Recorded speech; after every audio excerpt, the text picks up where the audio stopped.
It was the evening of February 1st, 2021. A heavy blizzard had begun sweeping across Canton, Massachusetts. Most residents were preparing to stay home, waiting out the storm that would soon blanket the town in thick, motionless snow.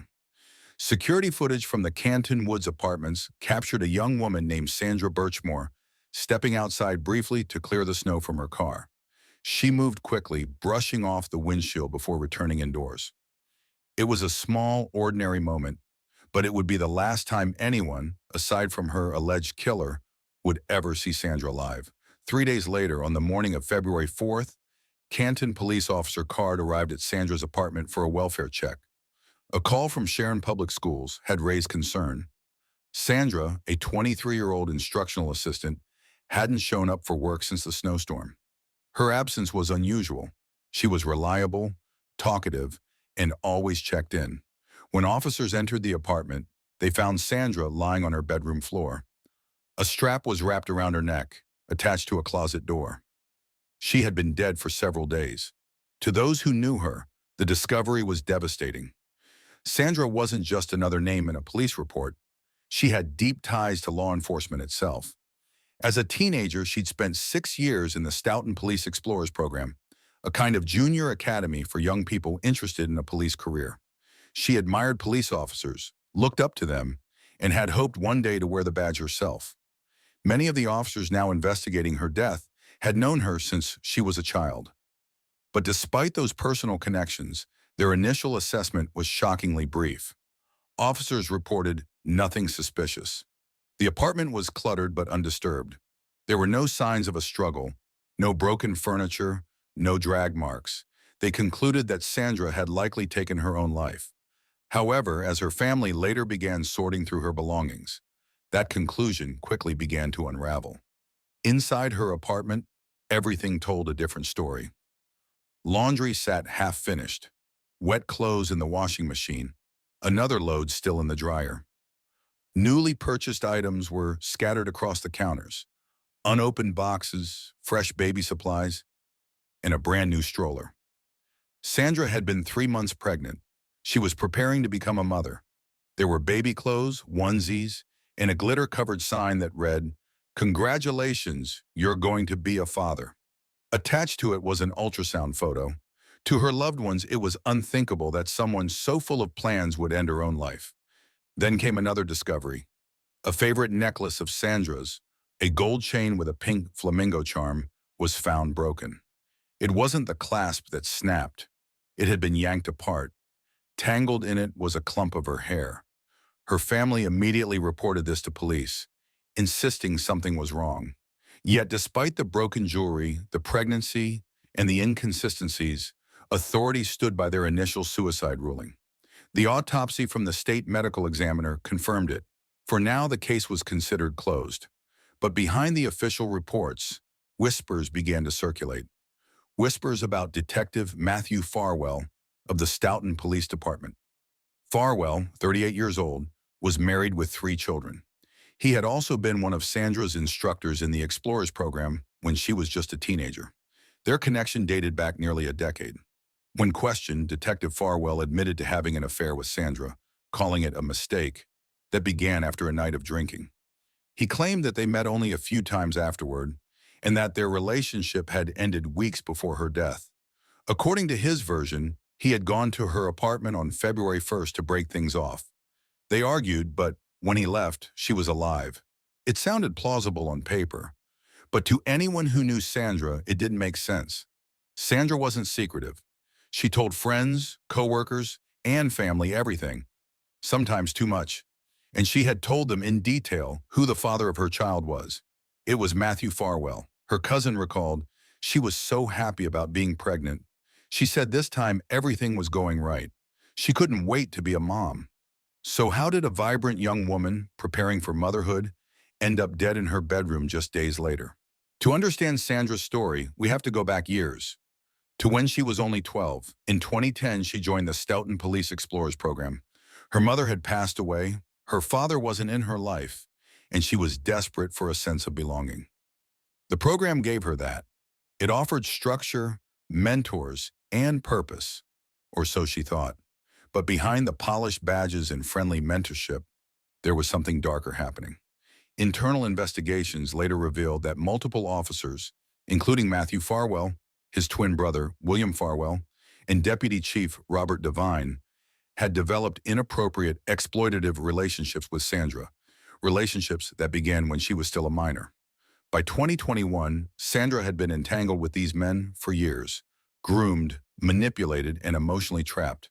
When the Internal Affairs report was released later that year, it shocked Massachusetts. The police chief himself admitted publicly that Sandra had been failed, manipulated, and used by people she trusted most, men sworn to protect her. Despite overwhelming moral outrage, no criminal charges were filed. Meanwhile, Sandra's family refused to accept the official story. They hired Dr. Michael Budden, a renowned forensic pathologist, to review the autopsy. His findings contradicted the state's report completely. According to Dr. Budden, Sandra's cause of death wasn't hanging. It was manual strangulation. The manner of death was homicide. Two additional independent examiners reviewed the same evidence and reached the same conclusion. Sandra had been killed. It was only after federal investigators, not local police, took over the case that the truth began to surface. The FBI uncovered over 32,000 text messages between Sandra and Matthew Farwell in the year leading up to her death. Messages that local investigators somehow failed to extract. The text told a chilling story. Years of control, emotional abuse, and escalating tension once Sandra became pregnant. When she told Farwell the news, he grew enraged. She messaged friends that he'd become physically violent. 10 days before she died, he allegedly shoved her to the floor after she showed him the ultrasound. Yet only a week later, his tone shifted. He asked for her apartment passcode, accepted a key, and visited her on the night she died. At 9:14 p.m. on February 1st, building surveillance showed Matthew Farwell entering Sandra's apartment complex. He wore a hooded sweatshirt and a mask, unusual for him since colleagues said he often refused to wear one even during the pandemic. At 9:43 p.m., less than half an hour later, he was seen leaving. At 9:40 p.m., just 3 minutes before he walked out, Sandra's iPhone recorded her final movements, 8 steps across her bedroom. Then nothing. The next day, her phone sat idle, slowly losing power.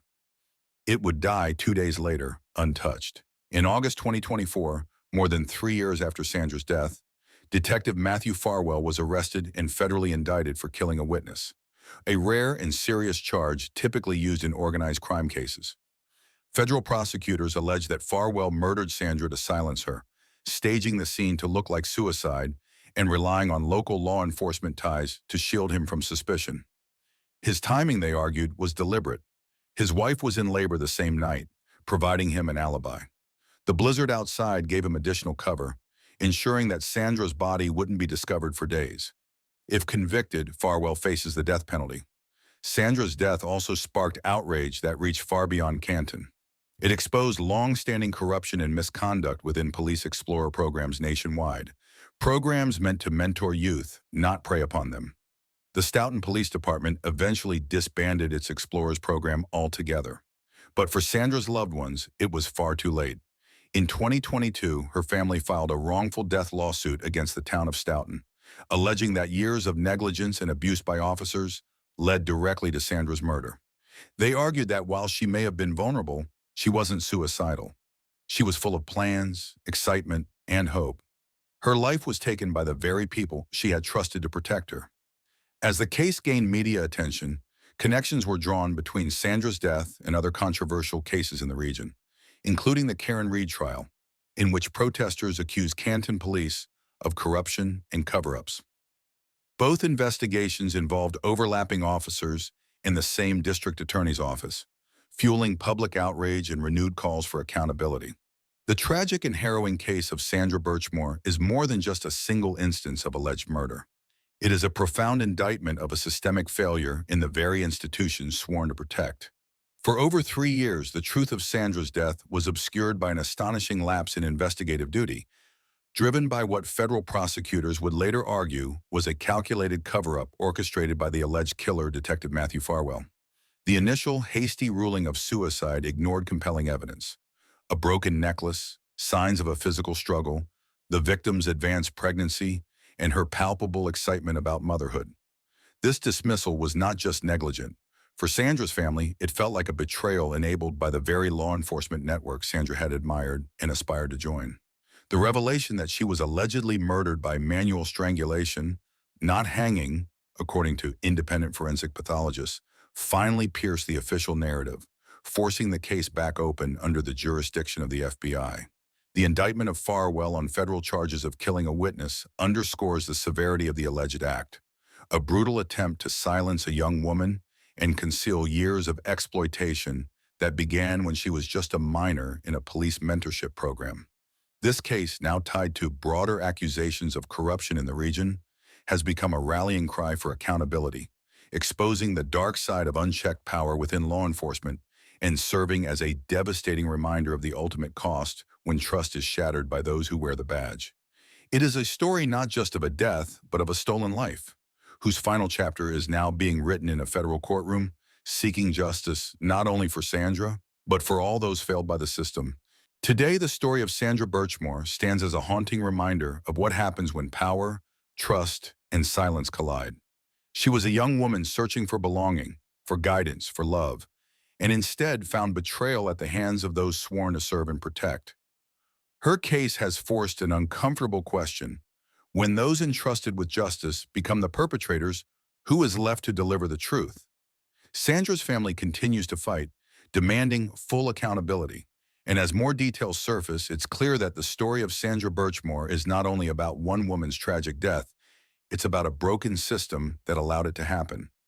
If you found this story important, please take a moment to like this video, share it, and subscribe for more true stories that deserve to be heard. Justice for Sandra Birchmore is still unfolding, and the world needs to keep watching.